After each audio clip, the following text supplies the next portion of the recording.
I hope andam na ang tanan para sa pinaka-importanting part sa kumpanyang bagong taon. Kung ginahangin tanan, let us refrain from anything na makapalistorbo sa service. And by this time, without further ado, akong tawag na itong pastor for the preaching of God's Word. Atong i-welcome atong pastor kayo. Amen. Thank you for that wonderful song. One day, we will all stand before the throne of God. And sukdon kung unsa ang atong mga nabuhat, atubangan sa Ginoo. It will be judged, tested by fire.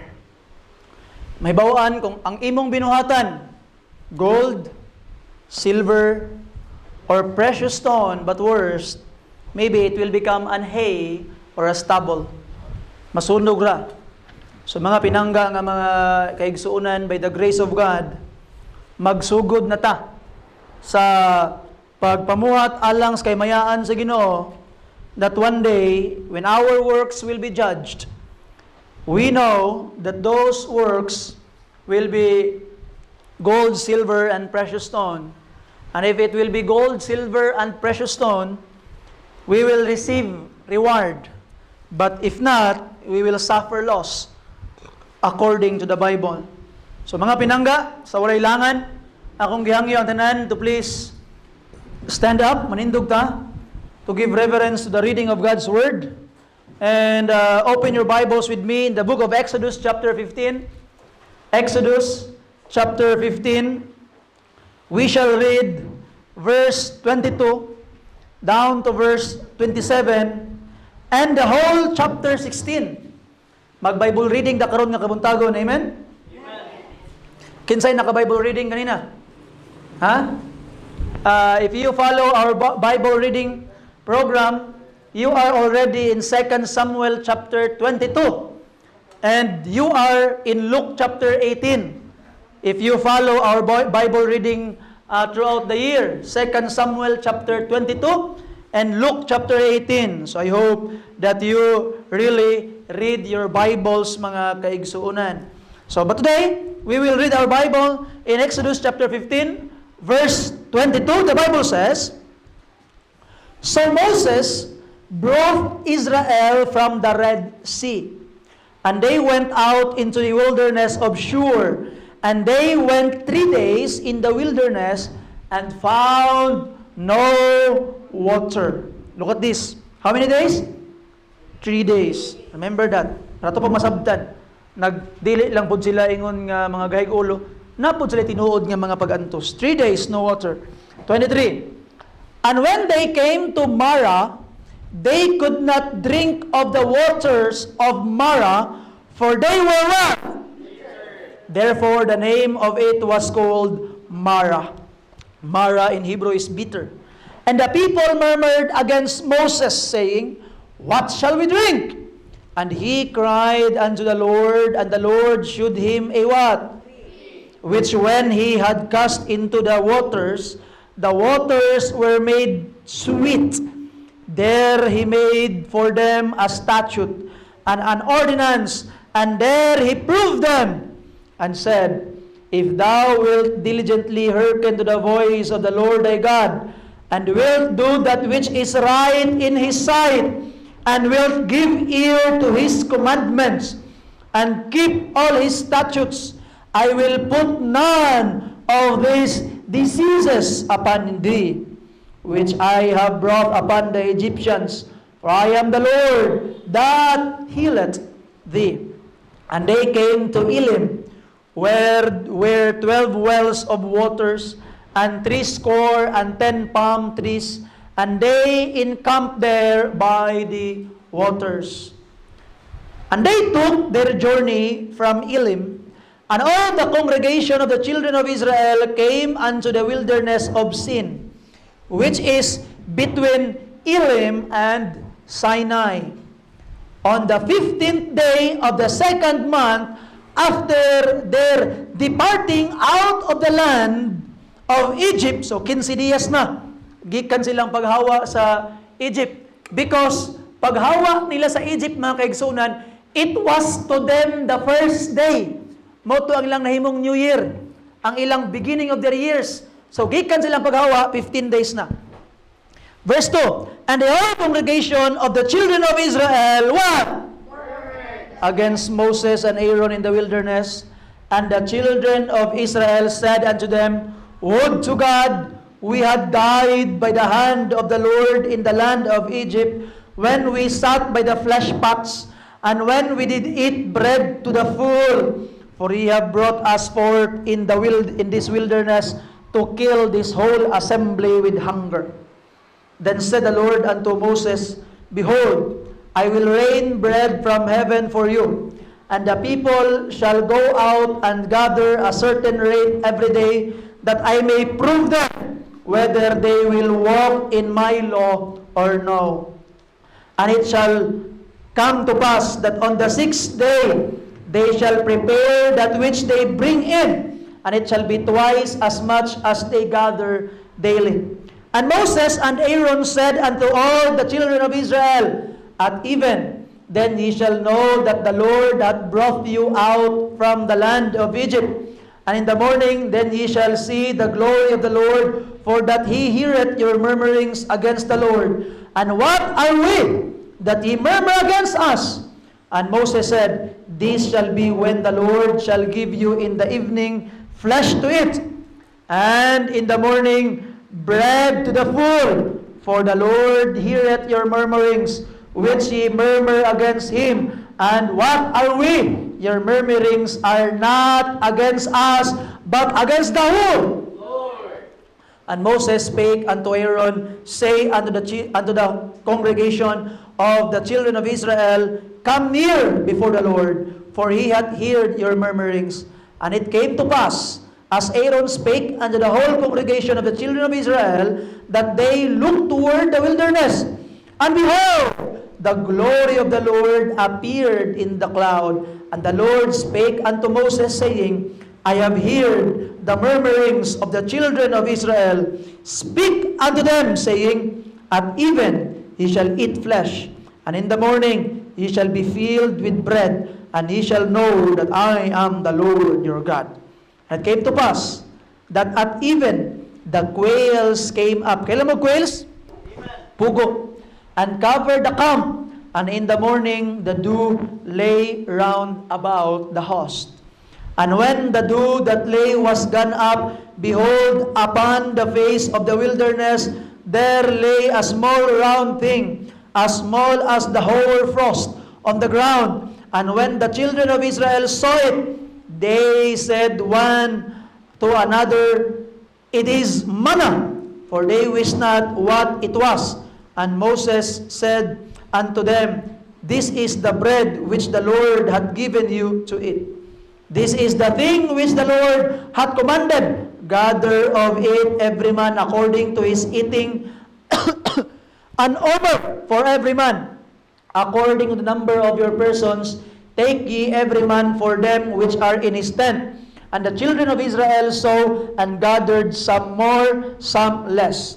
And when they did meet it with an omer, he that gathered much had nothing over, and he that gathered little had no lack. They gathered every man according to his eating. And Moses said, let no man live of it till the morning. Notwithstanding, they hearkened not unto Moses, but some of them left of it until the morning, and it what? And stank. And Moses was wroth with them. And they gathered it every morning, every man according to his eating. And when the sun waxed hot, it melted. Dapat po di magdinapulan, bangon yung sayo, kay matunawan sa mana. And it came to pass that on the 6th day, they gathered twice as much bread, 2 omers for one man. And all the rulers of the congregation came and told Moses. And he said unto them, this is that which the Lord hath said, tomorrow is the rest of the holy Sabbath unto the Lord. Bake that which ye shall bake today, and see it that ye will see it, and that which remaineth over lay up for you to be kept until the morning. And they laid it up till the mornings, and Moses bade, and it did not stink, neither was there any worm therein. And Moses said, eat that today, for today is a Sabbath unto the Lord. Today ye shall not find it in the field. 6 days ye shall gather it, but on the 7th day, which is the Sabbath, in it there shall be none. And it come to pass that there went out some of the people on the 7th day for to gather, and they found none. And the Lord said unto Moses, How long refuse ye to keep my commandments and my laws? See, for that the Lord hath given you the Sabbath. Therefore he given you on the 6th day the bread of 2 days. Abide ye every man in his place. Let no man go out of his place on the 7th day. So the people rested on the 7th day, and the house of Israel called the name of thereof manna. And it was like coriander seed, white, and the taste of it was like wafers made with honey. And Moses said, This is the thing which the Lord commanded. Fill an omer of it to be kept for your generation, that they may see the bread wherewith I have fed you in the wilderness, when I brought you forth from the land of Egypt. And Moses said unto Aaron, Take a path, and put an omer full of manna therein, and lay it upon before the Lord, to be kept for your generations. And the Lord commanded Moses, so Aaron laid up before the testimony to be kept. And the children of Israel did eat manna how many years? 40 years. Until they came to the land inhabited. They did eat manna until they came unto the borders of the land of Canaan. Now an omer is the 10th part of an ephah. So, omer mga kaigsunan is 1.5 kilo. 1 ephah is 22 liters. So 1/10 sa 22 liters. So ato makitaan mga kaigsunan, almost 2 kilos or 1.5 kilo ang kada usa ilang kwaon. Ako lang ikuan para makasabot mo anang omer kanang ephah unsa na sila. Let's pray. Father God, salamat Ginoo sa imong kayo. Bless these people and bless the reading of your word. Lord, tagay kaalam ang imong alagad nga among masabtan kinitanan Ginong Dios karon. Help us to gather lessons from this, and may we become people who will obey your word. Help us, Lord, matuman gyud namo karon Ginoo kay wa gid mi mabuhat og wa ka. Salamat sa mga katawhan, Lord. Thank you for their faithfulness. In Jesus' name, Amen. Amen. Palihog, manglingkod kitang tanan. Mga pinangga, bag-o lang na human ang wala gyud sayop nga pulong sa Ginoo nga inyong madungog. Because the only part of the sermon nga wala gyud sayop perfect gyud is the reading of God's word. Because the word of God is perfect. And God bless His servant, that He will guide the mouth of His servant. Bless His servant with wisdom and knowledge, nga walay sayop nga inyong madungog karon. And if there is any mistake, it's all my own, and I will pay it to God. And if there is blessing nga atong madawat karon mga kaigsunan, it is because it is from the Lord. So mga pinangga nga mga kaigsunan, ang title sa mensahe nga atong pagahisgutan karon, Discovering Self Through Knowing God. Mas mailhan nimo imong kaugalingon sa diha nga mas mailhan nimo ang Dios. Discovering self through knowing God. When God get the people out of Egypt, iyang gikuha ang katawhan from the land of Egypt, wala niya dala diretso ang mga katawhan directly to Canaan, the promised land. Ang yuta nga nagaagay ang mga milk, mga gatas o ang honey, dugos. And it means mga kaigsunan nga kana nga lugar na ay gwapo kaayo butangan og mga mananap. There will be a lot of milk because many animals there, source of milk. It will be a source of honey. Ang lugar gani nga daghan kay honey, meaning that place is a virgin place. Nga daghan pa kayo og pollinators. Gwapo pa kayo ang prutas anang lugar, gwapo pa kayo ang mga flowers, gwapo pa kayo mag-uma. Basta gani lugar nga daghan pa kayo og mga honey, gwapo kay mag-uma ana nga lugar. Because it means that there are a lot of pollinators, virgin pa kayo ang maong lugar mga kaigsunan. So meaning, wala sila diretsyo. Gidalas Ginoo sa lugar nga grabe kasagana. Saynan ka, ang isa ka pongpong sa grapes, duha ka tawo magpasaan. Ato nga lugar, according to the Bible. So ato makitaan mga kaigsuonan, it was a place nga nindot kayo adtuan, pero pagawas gikan sa Egypt, wala diha dayon gidala sa Ginoo ang makatawhan in the land of promise. The question is why? Why, Pastor? Nganong wala man dayon gidala sa children of Israel ang katawhan in the land of promise? Why gidala sa niya ang katawhan in the wilderness? And the answer is to learn. Para maka-learn.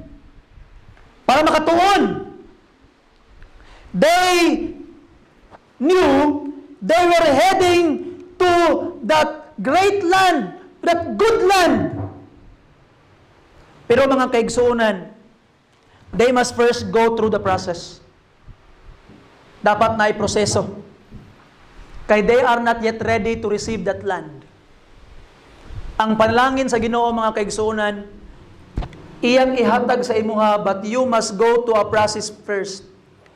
There must be a process first nga atong gitawag nga agian if we are to receive blessing from the Lord. Let's say for example si Joseph. Kinsay nakailangang Joseph diri mga kaigsuonan? Joseph, the son of Jacob. Nagdamgo siya. Unsay ang damgo? He dreamed that he is sitting in a throne. Unya ang iyang mga ginikanan o ang iyang mga igsoon nagyukbo sa iyaha. So meaning gipakita sa Ginoo sa iyaha kung asa siya paingon. Kung unsa ang paingnan sa iyang kinabuhi. Nakita na ni Joseph that he will be successful in the future. Nakita na ni Joseph that he will be a great man in the future. But mga kaigsuonan, ang wa gipakita sa Ginoo ang proseso kung unsang pamaagi maangkon niya yang trono. And the question is, how did Joseph receive the throne? Through pit and prison. Kaya nakita pa ni Joseph, nga Joseph, mahimo ni nimong maangkon nimo ning trono, you will be a great man in the future, pero ihulog sa kasbangag, mahimo sa kang slave, mapriso sa ka, mauni ang mga pag-antos nga imong magian, ayan nimo makangkon ang trono, ang success. Joseph would say, no thanks Lord.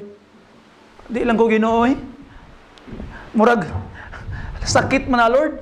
Lisod man na Ginoo, Ginoo, bahala mag-antos ra ko diri sa akong papa, tigbantay ra ko sa mga karnero, matiguang ko Ginoo nga tigbantay ra sa mga karnero Ginoo, pero Ginoo, lisod ba na oy? So mga kaigsuonan, God is giving you a vision sa imong kinabuhi today. Tagaan kas Ginoo og pagpanglantaw sa imong kinabuhi nga one day you will be successful. One day makaangkon kag mga maayong butang. One day makabot ni mga pangandoy, mga pinangga. You can see it clearly and you know God will give it to you. But wa gihatag sa imo sa Ginoo nga di nimo makita ang proseso. While Joseph was there, napriso siya, gihulog siya sa bangag. Maybe in the mind of Joseph, Lord, it's part of the process. It's part of the plan Ginoong Dios. Himuon ko nimong great man in the future. So igsoon, unsa man imong kumusta man imong kinabuhi karon? Maybe imong kinabuhi karon kapoy kay kas imong kinabuhi. Maybe bugat kayo ang imong mga ginapasan sa imong dughan karon, mga pinangga, mga kaigsunan. But do not forget that it is part of the process. You cannot have the readiness na maangkon tong mga panalangin in the future if you will not go through those testings, hardships, troubles, just like Joseph. And the children of Israel this morning, mga pinangga nga mga kaigsunan, ayaw nila makabuhat ang promised land. They must go through the wilderness in order for them to be prepared. Maangkon tong saad. So mga pinangga nga mga kaigsunan, hardships is part of the plan on how God will bring us to our destination.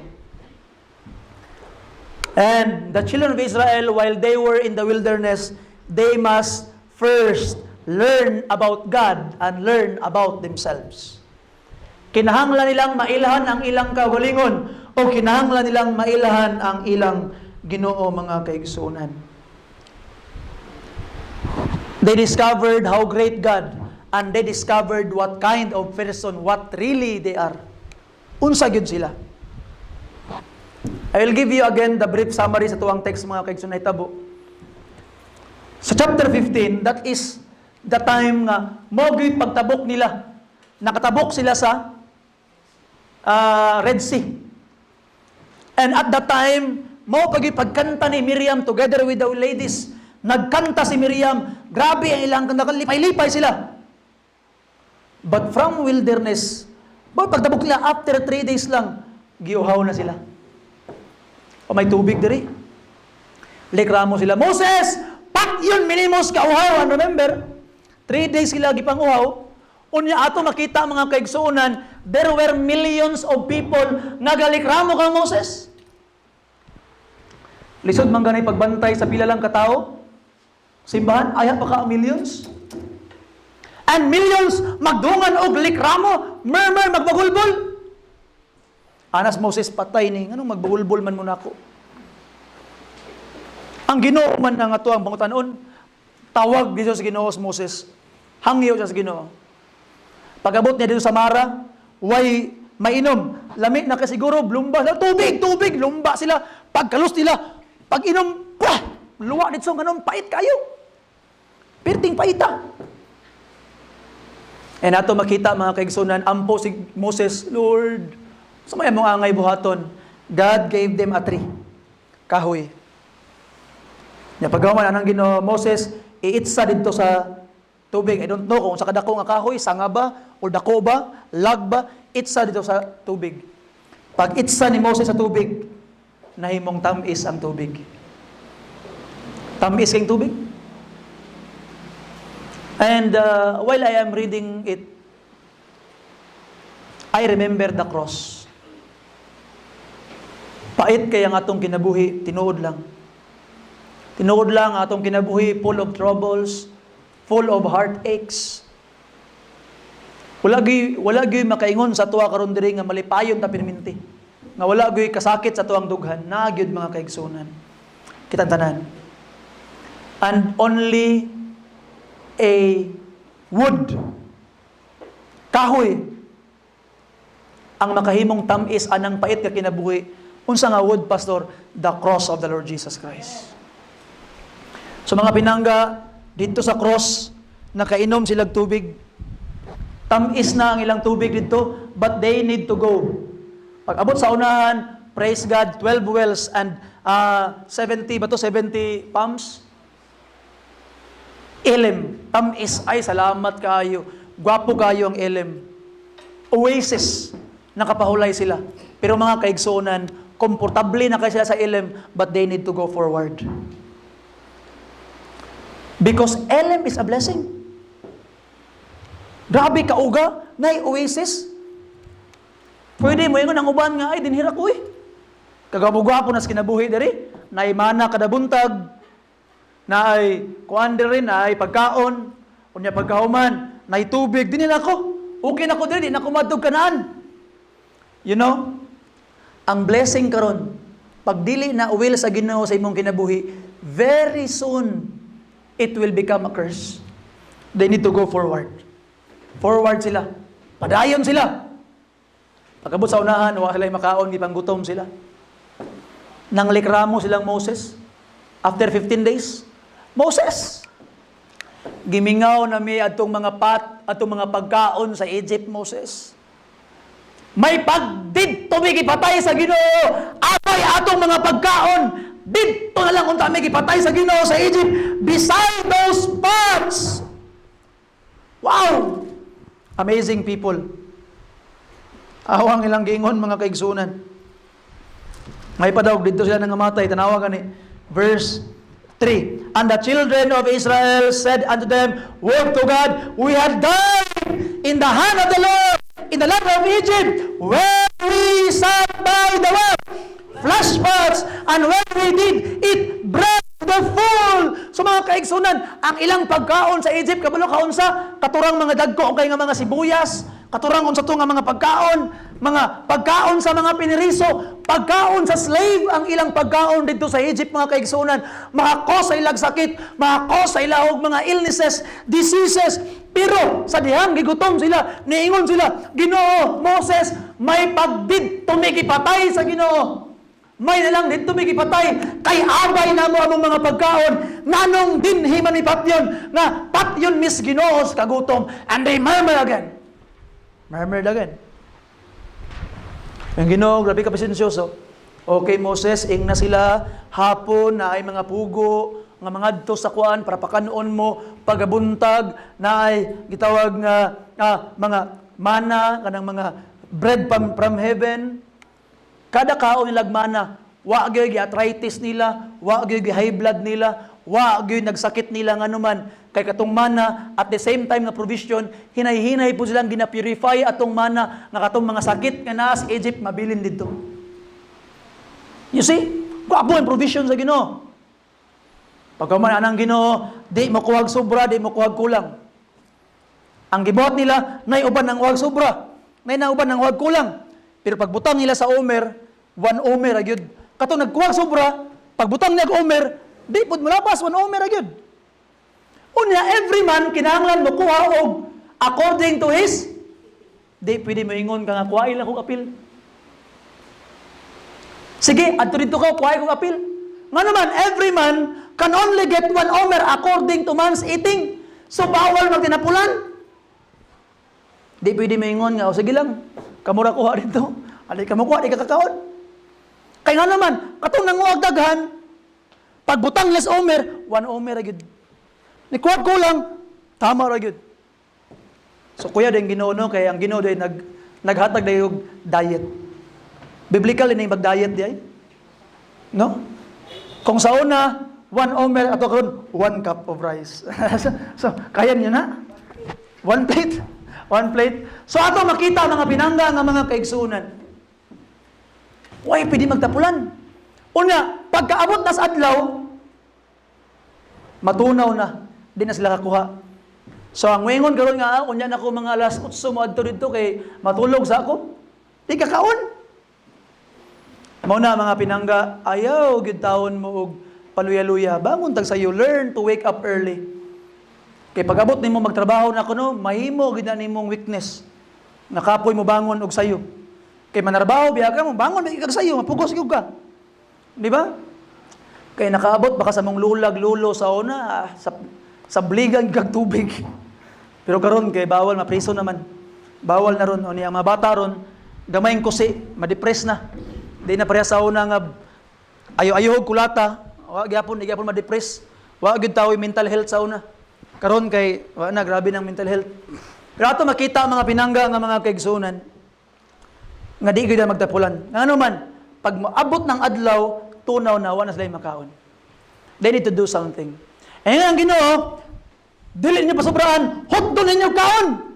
Karong adlaw ang uban kay wa may salig sa Ginoo, basing makalimot ang Ginoo ug padalag mana, magbilin ta. Wala hot kaon. Kay basing makalimot ang Ginoo, bless pagkaugma. Naong naitabo mga kaigsunan, pag katong ilang gibilin, naon sa natabo, gipang ulod. Pero pagka Birnis, anang Ginoo, duha ka buok ang inyong kwaon. Pang duha ka tawo ang inyong kwaon. Kay una sa Birnis walang daan, inyo nang i-bake daan, lutuon nyo daan. Kay para pagka Sabado, di ko magpadala, kay rest man, na may rest, para mag-rest ang mga tao. Pero ang mga tao, ang ilang gitawag ng gibuhat, ang katong another day giulod, pero katong gikuha sa Birnis, dili ginaulod. Meaning it is from God. And ang uban, wa gyud salig sa Ginoo. Niadto gyapon Sabado. Kay imbes kay papahulayon sila sa Ginoo. Nganong papahulayon mo sila sa Ginoo? Kay ngano man grabe ang ilang kahago sa Egypt, wa sila ipahulay. Tagaan sila pahulay. It was a gift from God.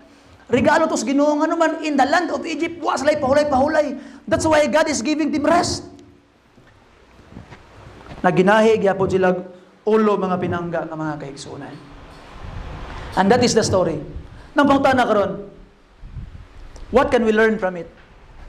What can we learn? And let us try to look at this. Atong tanawon, what they have learned from God, what they have learned from themselves, and combining what they have learned about God and about themselves together, atong lantawon unsay result. The first one, number one, mga kaigsunan. What they have learned from God. They knew God more in the wilderness. First, mga kaigsunan, they knew God's presence in the wilderness. Kinahanglan silang mo go through wilderness nga naman for them to experience God's presence. Unsa ang na every night? Pillar of what? Fire. Every night. During the day, pillar of what? Every night, ang pillar of fire mo na ang presence sa Ginoo. For 40 years sana silang ibabaw. Pillar of fire. Kaisa lang to katong what I have preached last Wednesday. Katong pillar of fire na silang atubangan ni Hawa lagalit ni balhin sa likod kay ngano man giap nga ng Egypt ang mga Egyptians. But that pillar of fire is always before them. Ngano man kada gabi iwagan ang ilang dalan ug ang mga mananap nga mga pintas dili kaduol silang camp. Ngano man the presence of God, pillar of fire. Ug kada adlaw grabe kainit ang wilderness mga kaigsuonan. You see, moabot og 55 degrees Celsius ang kainit niya anang mga lugara. Pero ato makita mga kaigsuonan nga every day ang pillar of cloud mo'y katambon sa ilaha nga dili sila maigo og direct sunlight. Grabe ang presence sa Ginoo. They experience it in the wilderness mga kaigsuonan. They know that God's presence is always with them even in the midst of the wilderness. Tinuod gid ang giingon sa Bible, Hebrews chapter 13 verse 5, I will never leave thee nor forsake thee, ingon sa Ginoo. Di tagid mo biyaan, di tagid mo pasagdan, ingon sa Ginoo.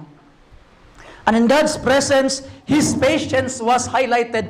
Ang presensya sa Ginoo, mag-uban man perminti sa ilaha, usahay baya kabalo ka no? Kada bitong pamilya, sa una, I can still remember kada bitong panahon sa COVID, lockdown. Dagan gid na-prove atong lockdown. Ang mga tao sa ingon nga di ko kabasag Bible, ngano man wa koy time tagaag tibuok time sa Ginoo. Lockdown, sige, diha ra ka. Nakabasa bag Bible wa?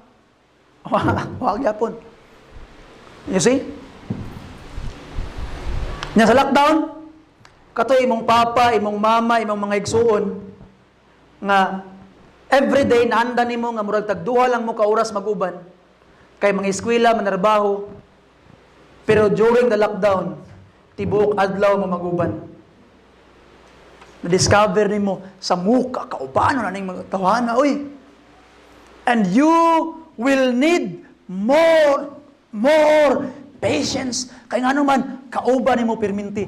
And in the wilderness, God was always with them, and it highlighted the patience of God with His people.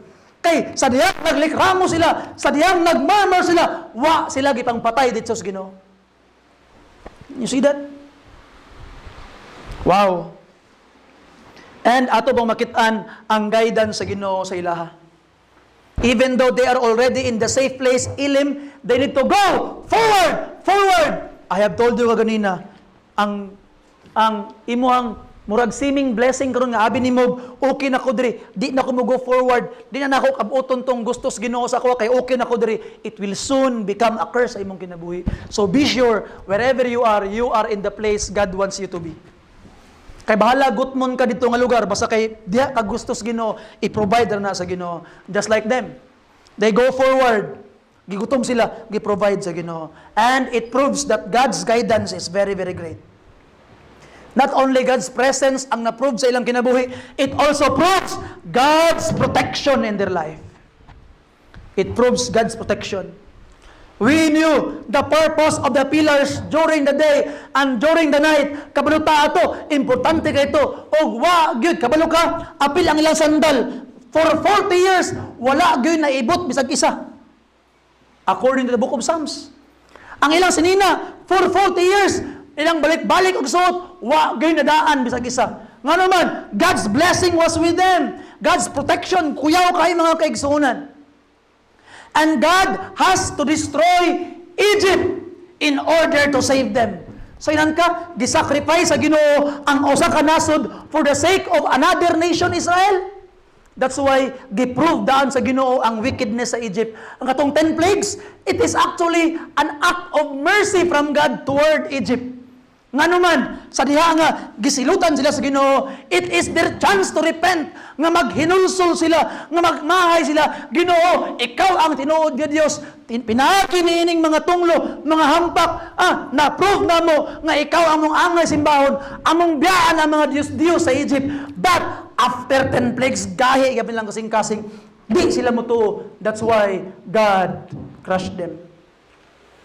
So mga pinangga nga mga kaigsuunan, sometimes, no, ang atong mga pagsulay sa itong kinabuhi, it is an act of mercy sa Ginoo nga naman para mag-repent ka, para maghinulsol ka. I hope di ani mahulaton nga mahimo kang pareha sa Egypt, that God will destroy you by the grace of God. Ayaw na hulata mga pinangga. But their wickedness was confirmed. After the plagues, gyapon sila nagbago. They still wanted to rebel against the true God. And God protected His people. And number 3, mga kaigsoon nato, makitaan His provision. Grabe ang provision. We learned about the provision of God. In bitter waters, He provided a wood, and it became sweet. And we reminded that of the cross of Jesus that makes our bitter life sweet. Kung pait imong kinabuhi karon, you go to the cross of Jesus, Jesus will make it sweet. He brought them to Elim. Abot sila sa Elim nga nag-provide og mga palm trees og mga wells. And in the every evening there are quails, mga pugo magpalibot sa ilang kampo para na sila makaon nga unod. And every morning naay manna from heaven. They must gather it and expect that God will provide early. So grabing provision sa Ginoo. So in the wilderness, these 3 things, ilag yung na-realize, ilag yung na-experience that God's presence will always be with them, God's protection will always be with them, and God's provision will not fail them. Ilang learn. But number 2, mga kaigsunan, upon knowing God more in the wilderness, they also learned more about themselves. So number 2, while knowing God, their true nature was also known. Number 1, mga pinangga nga mga kaigsunan, they realize that they are weak. And we can see that they are weak. Mga luya sila. Nganong luya man, pastor? They murmur. Nganong nag-murmur man sila? Mangutaan ako ninyo. Mag-murmur ba sila kung kaya nila i-provide ang ilang kaugalingong tubig o kaugalingong pagkaon? Dili. They murmur because it is an evidence nga dili nila kaya pangitaon ang ilang kaugalingong pagkaon, dili nila pangitaon ang ilang kaugalingong tubig. That's why they murmur. It is a proof of their weakness that they must rely to God in order for them to survive. And I hope, mga pinangga nga mga kaigsuunan, we will also realize that we cannot survive without God. And just like the children of Israel, ayaw taon mag-ingon nga di ko musimbag Domingo kay para mangita kog kwarta na ako'y makaon sa adlawng Domingo. Just like the children of Israel, trust the Lord that He will provide double every Saturday. You see, sa liking Ginoo. And God will provide double every Saturday. Or even every week, mga kaigsuunan. The children of Israel, they must not go out every 7th day because during the 6th day, God will provide double. Kaya nga naman, walay rason nga ang tao dili makaalagad o makasimba sa Dios. He will always provide double if you will only believe. Pero, if just like the children of Israel, your faith is very weak, mugawas gyapon ka pagka 7th day to look for something and you will find nothing. Nothing, wa kay makaplagan, mga kaigsuunan. So learn to trust the Lord. Saligi ang Ginoo. And they were weak. Dili sila ka-survive kung wala ang Ginoo. Dili sila ka-survive kung wala ang pillar of fire every night. Dili sila ka-survive kung wala ang pillar of cloud every night. The wilderness showed that they must depend upon God in order to survive. And it also speaks of us, mga pinangga, nga di ta ka-survive without God sa atong kinabuhi. Number 2, it shows that the people are fleshly. Unod nun. Nganong unod nun, pastor? Tanawa ha? Grabe na nakita na nila ang provision sa Ginoo, nakita nila ang pillar of cloud, pillar of fire, nakita na nila tong tubig sa mara nga nahimong sweet. Kuyaw kayong provision sa Ginoo. Kuyaw kayong gahom sa Ginoo. Nakita nila ang Red Sea nga natunga. Kuyaw kayong pak. They saw all of it. Pero unsa man lang gaingon, may pagipatay na lang mis Ginoo didto sa wilderness. Didto sa Egypt. Kay didto sa Egypt, patay mi pero busog. Dire, patay mi nga gutom. Tiyaw ka na? And remember, sila biyay una ni hilak sa Ginoo. If you would read chapter 12, previous chapters, hilak sila sa Ginoo because of the servitude. Gikapoy na sila serve as a slave dito sa Egypt, and God heard their cry. Katong mga butang nga ilang gilikramo, di na may gusto diri, kapoy na kayo sa Egypt because we are being slave here, and God saved them. Pagkahuman, paggawas nila sa Egypt, and they remembered Egypt. Lord, murag lami naman dito, Ginoo. They forgot, nakalimot sila kung unsa ka kapoy o kalisod ang Egypt, mga kaigsunan, ang ilarang nadumduman ang mga pagkaon nga naa sa Egypt. That's a problem. Sukad ka na luwas, na-save ka.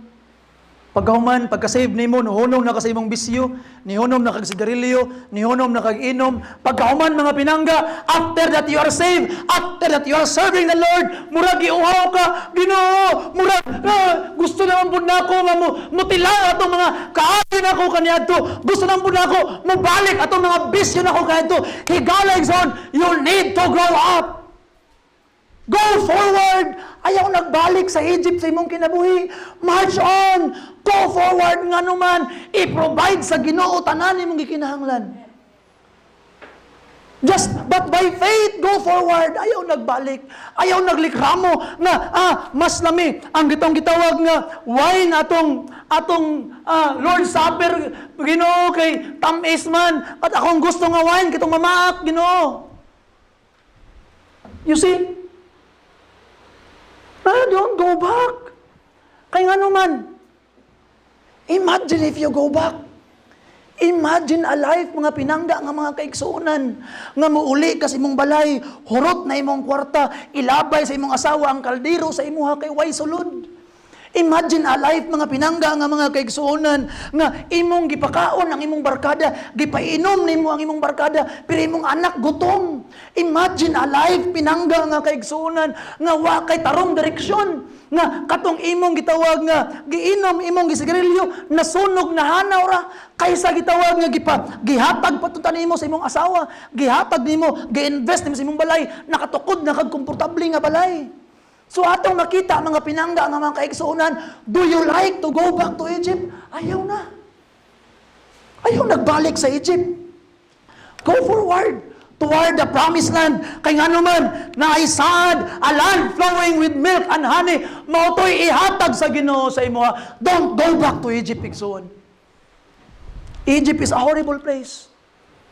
And if you will go back there, lisod na kay muhawa na pod. So igsoon, please, don't go back to Egypt. Stay. And it was proven nga unod nun kay sila. Og di lang kay sila, if we are to be honest, unod nun bugay ta. Unod nun bugay ta. You know, I really thank the Lord, praise the Lord.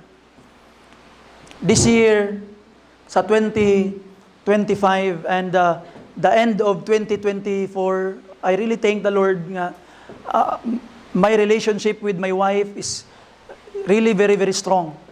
Nindot kaya mong relationship karon. But before you know, Nami mga problema, kabalo ka, mag-away mi sa akong asawa, usahay makaingon ko sa kalamiya, kay iinom mo eh. Kaya para makalimot kakadyot aning mga kuan. Usahay, mahuman kagkaon, makaingon kag lamia kay sigarilyo eh. That was my life before. You see?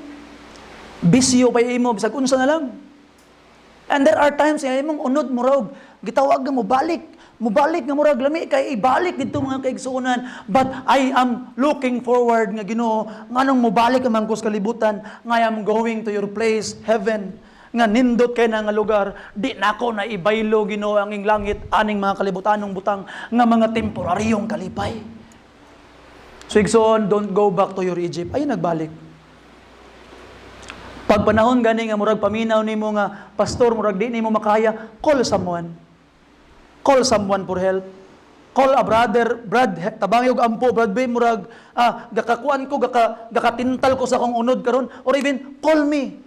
Pastor, pray for me, Pastor. Murag gakatempt na po ko karon, Pastor. Basta kay Igsoon, don't go back to Egypt. Just like them, they are very, very fleshly, and we are like these people. We wanted to go back to Egypt. Don't go back to Egypt. We will easily miss worldly things, but don't go back there. And number 3, mga kaigsunan, they realize that they are lacking of faith. They lack faith. Kulang ilang pagtuo. Mura silag buta. O mura silag limtanon kaayo sa mga gibuhat sa Ginoo sa ilaha. Ang Ginoo ba nga nagtunga sa Red Sea, dili kahatag silag pagkaon? Ang Ginoo ba nga nahimong tamis sa tubig nga pait, dili maka-provide sa ilaha pagkaon? Higala igsoon, that God who provided the pillar of cloud, the pillar of fire, it is easy for Him to provide food for you every day. But they are lacking of faith. Usahay, naipunto sa mga family nga maabot na. Storya-storya mi sa akong wife, mga naming makaya ka na to ni, mulahutay ka tani, and we will say to each other, kapila na tagi palaho sa Ginoo. For how many times sa tuwang kinabuhi pagpangalagad sa Ginoo, nakalahutay ta, nakalahos ta. Karon pa ka ha? Kung giluwas ta sa Ginoo in the past, luwason ka niya karon. You see, you must have faith, mga kaigsunan. Remember sa tuwang lesson in 1 Corinthians chapter 12, the gift of faith. Ang gift of faith, mga pinangga nga mga kaigsunan, nga muingon na ang tanan, di nako kaya, di lagi ni pwede, but you still insist by faith, I know God will do this, I know God will give me victory, I know God will provide this, you will still insist that you can go on why you serve the God that will give you what you need, mga pinangga nga mga kaigsunan. You need to have faith. Giluwas kaniya to, luwason kaniya karon. Ni surrender na ang tanan, niingon na ang tanan, nga dili kaya, di good pwede, but you stand by faith. I am serving the Lord, nga wala imposible saya. By faith, I know it will see through. So igsoon, pinangga, increase our faith. Look backward sa gibuhat sa Ginoo sa imong kinabuhi. Giprovidean kaniya sa una, gibuhi kaniya, giayo kaniya, gitagaan kaniya, di ba na niya makayag buhat usab? That's why I am telling the people, always find a refreshed testimony. Don't settle in the 20 years ago, in the 10 years ago. Yes, it was good. Apostle Paul shared his first conversion experience. How many years ago? Gibalik-balik ni Apostle Paul. But mga kaigsuonan, Apostle Paul have new experiences. Ikaw po, you go back to your conversion, you were saved how many years ago? But last week only, God gave me this. Last week only, God helped me in this. Higala igsoon, dapat natay refreshed experience from the Lord. So increase our faith. So ilahan nang na discover nga lacking silang faith. Murag dili kaya sa Ginoo mo provide, kay mo murmur sila. Now number 3 and number last, it will also be our conclusion. Combining the two together. Combining these truths together. Kung kinsa ang Ginoo, presence, protection and provision of Ginoo sa Ginoo, and ato makit-an mga kaigsuonan ang ilang weakness, ang ilang pagka-fleshly, o ang ilang lacking of faith, faithlessness, combined together, ato makit-an, it shows that we need God to survive. John 15:5, for without me, he can do nothing. Ingon pa sa Ginoo. So, igsoon, you need God to survive. Ayaw yung biya sa Ginoo. Kupot lang perminti sa Ginoo, you need God to survive. And in our flesh, mga kaigsunan, we need God, His grace, para atong masuklan ang atong unod. Unsa may giingon ni Apostle Paul in Romans chapter 7:15, paingon sa 25. Ingon ni Apostle Paul, na unsa naman ni ang mga butang nga di ko gusto buhaton kay dautan ako nanoo nga kabuhat, pero katong mga butang nga gusto na akong buhaton kay maayo di nanoo na ako mabuhat. And Paul questions himself. Ang maayong butang, di niya mabuhat. Ang daotang butang, nga kabalusang daotan, mao na niya nga kabuhat. He questioned his flesh. Ingon pa niya, woe is me, who will save me from this body of death? Murag gigapusan si Paul og patayng lawas. But with Christ there is victory. Unsa ingon ni Paul? Romans 7, mga pinangga. Open your Bibles with me there. Romans chapter 7. Tanawa ang giingon sa pulong sa Ginoo. Verse 24 and 25. O wretched man that I am, who shall deliver me from the body of this death? But look at this. I thank God. Through what? Jesus Christ our Lord. Wow. There is victory, mga kaigsunan, with Jesus. There is victory with Jesus. 1 Corinthians 10:13, no temptation nga ihatag sa Ginoo sa imuha nga di nimo kaya. Along with that temptation, He will make a way of escape. He is faithful. So mga pinangga nga mga kaigsuunan, kung gabalik na kasi mong pagkakalibutanon karon, go back. Go back to God. Ask the Lord, Lord, help me. I am in the bitter situation karon, but give me your cross. My life will become sweet. And we must learn to trust God's provisions tong kinabuhi. Siya mo provide. Philippians 4:12, sige sa pulong sa Ginoo. I can do all things through Christ, which? Verse 19.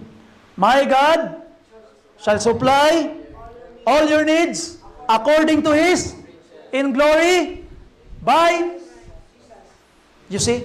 So atong makitaan, mga kaigsunan, God's provision. Trust in God's provision. I-provide lagi na sa Ginoo. Lahutay lang. Padayon lang. So mga kaigsunan, cling to God. Cling to God. So ato makita, no, as we learn this lesson this morning, nakita nato ang unsa gyud gahom sa Ginoo. And ato nakita tong weakness. And the only conclusion here, cling to God. Kupot saya. Karon, as we call the invitation, ingna ang Ginoo, Lord, I cling to you, Lord. Di na ko mubalik sa Egypt, Ginoo. Di ko mubalik sa Egypt. Save me, Lord. Namatay ka tungod sa akong mga sala. Gilubong og nabanhaw. I cling to you, Lord. I hold on to you. Palihog man nindong tanan. Igsoon, as we have our invitation this morning, kupot sa Ginoo. Cling to God. Hawiri siya. Kupti siya. Ingna ang Ginoo, Lord, I cling to you. I hold on to you. Di ko mabuhi, Ginoong Dios. Lord, dagang panahon nga murag kabalikon ko sa akong Egypt. Dagang panahon, Ginoo, nga nakabalik gyud ko sa Egypt, Lord. Abangi ko nga makagawas ko pag-usab. Help me to go back to you. Help me to stay where you are. Sa ilo ako, Lord, nga nagamurmur ko. And there are times I wanted to go back to Egypt, just like the children of Israel. But Lord, I cling to you now. Mukupot ko nimo, Ginoo. Di ko mabuhi, kay kabalo ko nga di ko nimo buhian. Come to God now, mga kaigsunan, as we sing verse 1. Usang ito ang song, Brother Lawrence? Salig lamang. Salig karon. If you wanted to be saved, dool sa Ginoo, kneel down and be saved. Dawata si Jesus Christ nga imong Ginoo manluluwas. As we have our invitation, Gusto ka maluwas, dool kang Jesus Christ. Dawata siya. If you wanted to be changed, ay tabang sa iya nga din nakakabalik sa imong Egypt. Verse 1 please.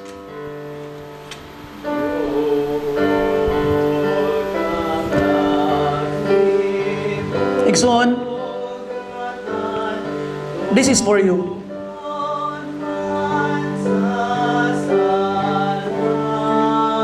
Duol and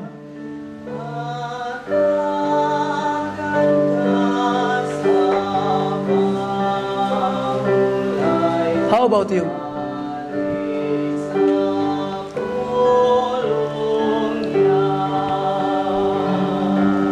God is inviting you today. Salig lang. Buhiin na ang imong Egypt.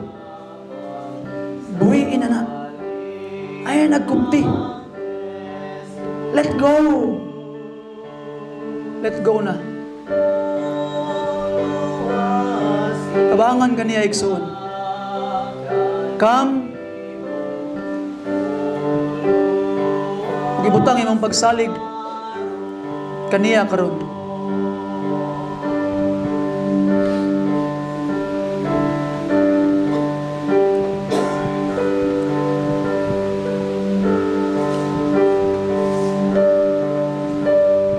As we sing verse 2, unsa man ang mga butang nga gusto nimong isumbong sa Ginoo, butang nga gusto nimong ipatabang sa Ginoo, come to Him now. He will listen sa imo. Brother Lawrence, please.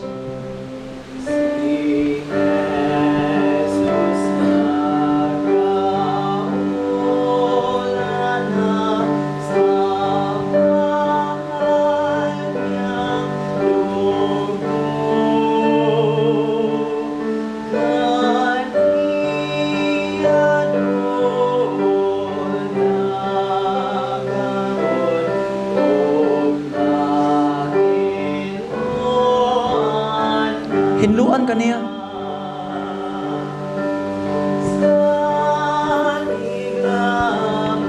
Bisan pag unsa ka bugat o kadako sa imong sala, hinluan na niya, Igsoon. Salig lang. Duo lang. Ay nagbalik sa Ehipto. Kupot lang kang Ginoong Hesus. Uluwason ka niya. Kupti lang gid siya. Kupti lang yun siya.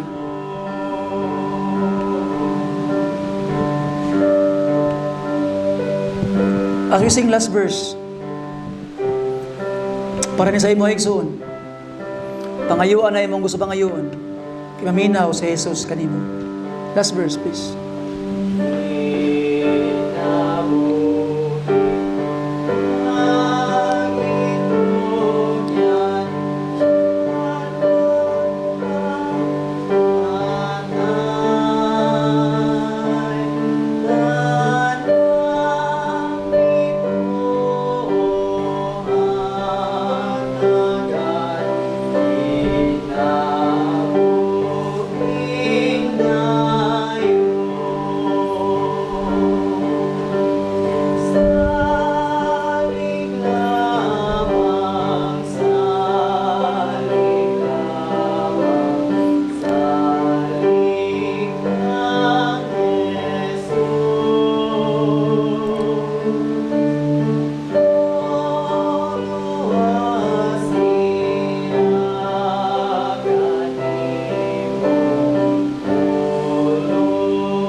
Langit na lubaluyon nga mahan. Salamat sa imong pulong, Ginoo. Nga mo'y mo bag-o sa mong mga kinabuhi. Mo'y mo tultol ka namo, Ginoo, sa insaktong dalan ug modala ka namo sa kahayag. Salamat sa imuhang gugma ug sa paglihok sa balaang espiritu. Taliwala sa simbahan karon, Ginoong Dios. Ginoo, padayon sa paglihok sa mong mga kasing-kasing nga ikaw na'y magbuot ug ikaw na'y modala sa amo amahan. Salamat sa imong paghatag ka namo kadaugan. Paghatag ka namog mga panalangin sa ngalan ni Jesus, among gisalig nga madawat namo ning tanan. Amen. Amen. Salamat ug maayong buntag alang sa tong tanan.